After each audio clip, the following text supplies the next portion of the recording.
Hey there, legendary souls. Welcome back to Unconventional Counseling. Today we are checking in with the fox spirit animal and finding out what message it has for you. We'll get into our prayer and then we'll get into our message.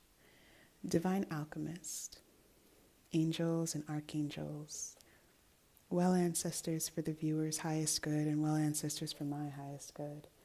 We invite you in at this time and we thank you yet again for your continued presence in our lives. Thank you for caring about our lives.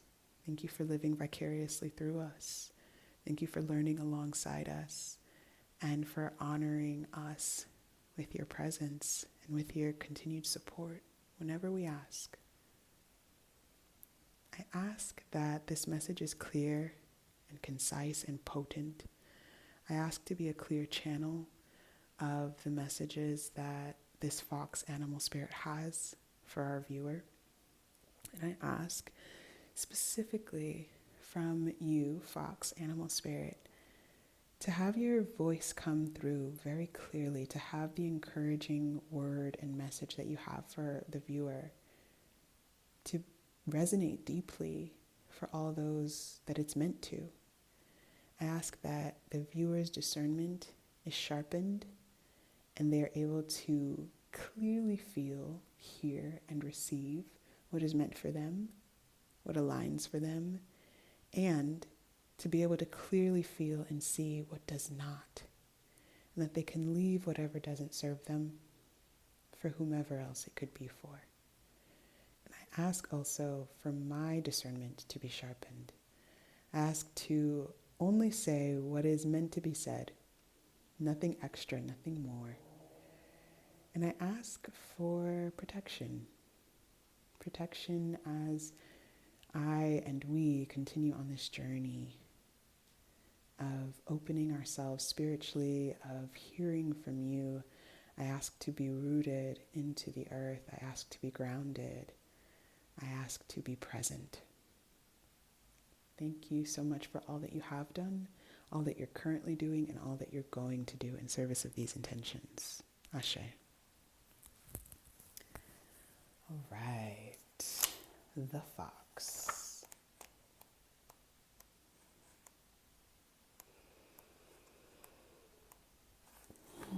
The fox.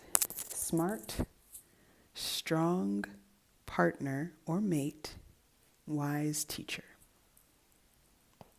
The fox is an enchanting creature with plenty of mystique to go around. Fox personalities are skillful in business and also make great teachers. They are quick to learn and adapt well to new situations. Foxes are ideal life partners. They commit to relationships for the long term, and their natural charisma keeps things exciting. Fox energy helps us stay true to those most dear to us. When this card appears, reconnect to those that you love. Foxes don't do well when these connections slip away. When this energy is out of balance, you may be feeling sneaky, okay, or unsure of your identity. To bring this energy into balance, partnership, and connection. And when this energy is in balance, you may feel magical, like an ingenious teacher. And it also mentions monogamy here. Now, for the folks who are non-monogamous or monogamish or open or exploring or just really don't want to be quote unquote tied down, I wonder if when the fox energy is in balance, you are bringing a level of presence, first of all, to yourself and to your own body and to your own wants and needs.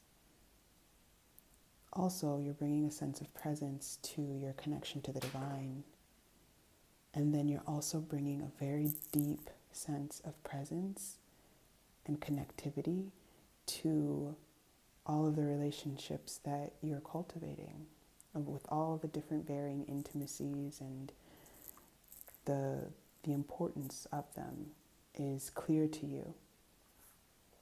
So any connections that you feel drawn to investing in for the long term, the fox is here to speak on that, is here to support you in that. Ooh, we have the koala with protect. So this energy, it feels like, it's said that foxes don't do well when their connections start to slip away. The people that they love, it feels like they're slipping away. I wonder if you're feeling like you need to protect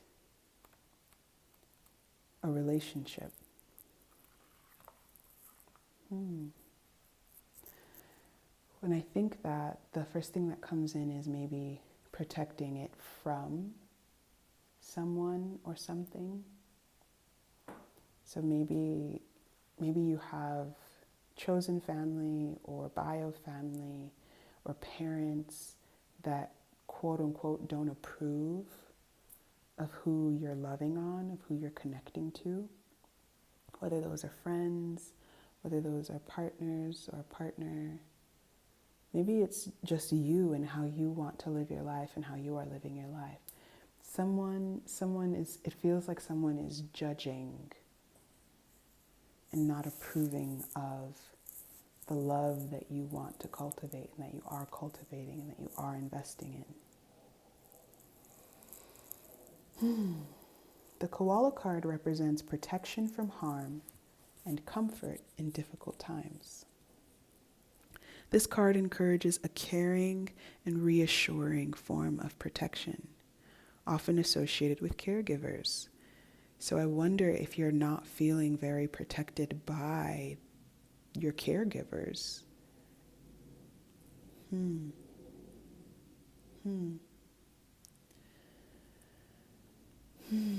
Koalas tend to avoid energy-heavy, hostile behavior unless necessary. But they can be aggressive and territorial when forced. So similar to the defend card, the Scorpio card, that scorpions don't like to sting. They don't like to harm unless they feel threatened and backed into a corner. And all of the ways that they have shown whomever they feel threatened by, they don't want to do this, basically, right? Like, they're making sounds, they're posturing in a certain way, they're squirting venom around to say, hey, I could really hurt you. Please back up. You've crossed some boundaries here. It sounds like the koala is similar. So there is a connection. I'm just going to focus on one. You might have a few, and if so, allow it to apply to all of the ones that are coming up for you.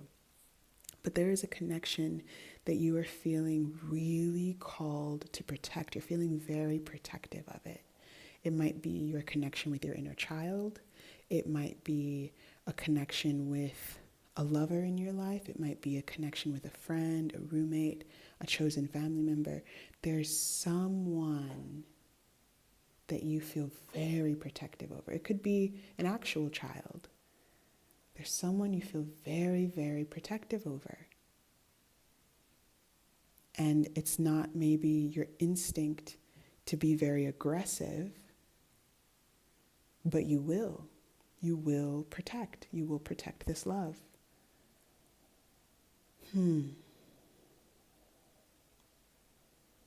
This card also promotes protection of culture, conservation of nature, and caring for others. Shadow reading. The koala gets very little energy from their diet, so the creatures conserve their energy through slow movement and regular rest. Consequently, the koala is often associated with laziness or lethargy. A shadow reading of this card may indicate protection without teeth. It's an offer of safety and comfort without substantiating the offer with action, care, effort, and defense. So in the shadow, there is a connection that you wish was more showed up more for you. That a connection that feels like, again, it could be with a caregiver, a connection that feels like you keep being told, yeah, I love you. I'm here for you. I'll show up for you. But you're looking around, especially when you're down and out, you're looking around when you're hurting, you're looking around when things aren't going well for you, and the people who say that they're going to be there, nowhere to be found. They're busy. They don't have capacity. They're not available. And you might have a lot of compassion for them. You might recognize that people aren't always going to be available for you, which is very generous. And it's also true. And it still has an impact on you. It makes you feel like you have to do everything by yourself with the Ten of Wands here. It feels like a burden to have to carry everything when instead you might want to be in community with people.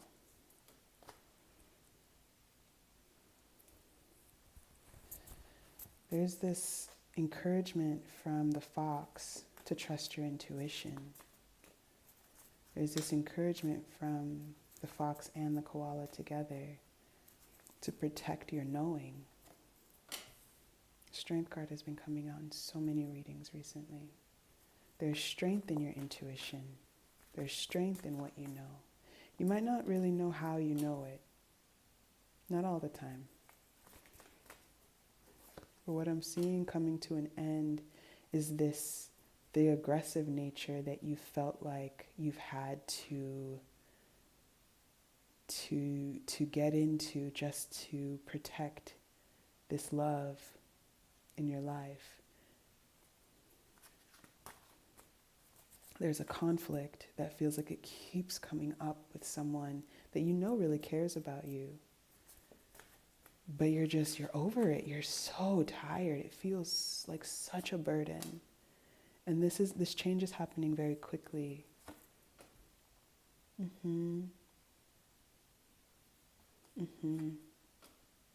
Yes, I love that. Queen of Swords clarifying the Strength card. This change is happening quickly because you are resonating with, you are sitting in, if we're talking about posturing here, right? You're sitting in the posture of, wait, every time I need something from these folks that say that they love me, they're not around. Or the times when I've needed them the most, they're not available. Or they say that they are, but there's no follow through. There's nothing gets backed up. And you're really feeling maybe into some abandonment wounds. You're feeling and you're sensing maybe some more of your pain and your trauma around betrayal or abandonment or the emotion of longing that you have to have more of a sense of connection with community. And what you are making more space for as you continue to trust your intuition, as you connect more to your body and the experiences that you've been having, because you can trust the love that you have. You can trust, like, even if there are people who are saying, I don't know, I'm just worried about you. Why don't they do this? Why don't they do that? I just want more for you. Whatever it is that they're saying from their space of care that doesn't resonate with you, what I'm seeing is you cutting that off. I'm seeing a new expression of boundaries. One that there's still compassion here with the Queen of Swords. It shows up a little differently. Maybe the compassion is more so for yourself. The compassion is still available. It's just, there's a lot more for you. This is you redirecting conversations. This is you changing the topic. This is you telling someone, I don't want to talk about this anymore. Every time I talk about this with you, I don't feel good after, so I'm not going to do this with you. And maybe seeing them start to try to pick up a fight with you, seeing this cycle attempt to play out again and again, and you just come back to, I said what I said. No, I'm not doing this with you. I'm not engaging with this. And again, if it comes up again and again, it's you cutting something off. It's you reducing the amount of time or energy that you're spending with a person because they're not listening to the boundary. They're not adhering to it. They're not embracing it. They're not respecting it. It's you supporting yourself and supporting them, really supporting the relationship. It's a way that you're protecting your relationship with a caregiver who hasn't been showing up for you by setting these particular boundaries. You might be feeling really scared about these changes. Fear is natural. It invites us to be brave. Accept and face what scares you. It's okay if it scares you to set these boundaries. You're not quite sure what's going to happen within this relationship. Know that boundaries have this really clarifying effect to them. They show us where people are at. They show us what people's capacities are. And they show us who we resonate with at a particular juncture in our life. The folks who can say, you know what, this is really hard for me to receive. But of course, if that's what you need, I'm not going to stand in the way of it. Or the folks who say, when you set these boundaries, wow, I guess I wasn't listening to how much you loved this person or these people. I guess I don't quite understand. Maybe I have to do some work. Maybe now I have questions. Maybe I'm more curious now that you've set these boundaries. And then maybe they'll start to check in with you and say, is it okay if I ask you like what this person means to you? I never asked you what they meant to you. I only judged. Right? So boundaries have a very clarifying effect. They show folks where we stop and where they are allowed to begin in terms of our proximity, our sense of closeness with them. Boundaries they disrupt enmeshment. They disrupt codependency. They disrupt people-pleasing. They disrupt perfectionism. And they change dynamics up so much. So it might be a little crunchy for a while with somebody that maybe typically feels really free to say whatever they want to you. They get to learn. They get to learn that you are changing. They get to learn that this love in your life is changing you and you are open to being transformed by this love. And that's really a beautiful thing, especially if you feel like more of yourself, like you're discovering new aspects of yourself and you like what you're seeing and what you're feeling. That's wonderful. Especially if this love is like making more space for you to grow and to be and to discover and to play and to learn and to make mistakes and to repair.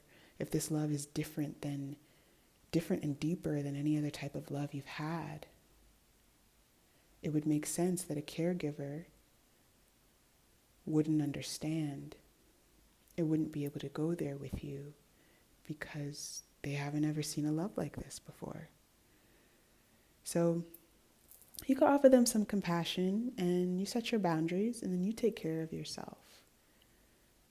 Because there might be a good amount of fear that comes up as you're doing this. I'm sending you so much love. Remember, fear is natural. You are so brave, viewer. You are. And you can do this. You can do this. You can make these changes. All right. This message feels complete, so I will catch you in the future. Bye. Take really good care of yourself.